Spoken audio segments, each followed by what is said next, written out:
Ito ang GMA Regional TV News.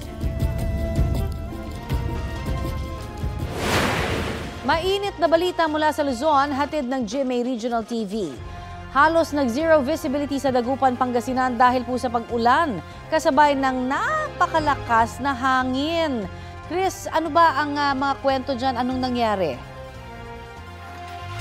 Connie, ang nangyari ay dahil sa localized thunderstorms ayon sa Pag-asa.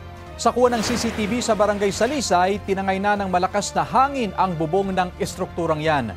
Sa iba pang video, kita ang pagtumba ng bakal na Christmas tree, pati na ang basketball ring sa lugar.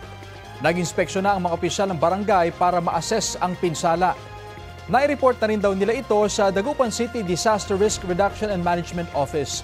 Nananatiling nasa blue alert status ang buong lalawigan ayon sa PDRRMO. Nagsimula pa raw ito noong bagyong Mirasol at iniakyat lang sa red alert status dahil sa bagyong Nando. Hindi na inalis ang alert status dahil sa inaasang epekto ng bagyong Paulo sa probinsya.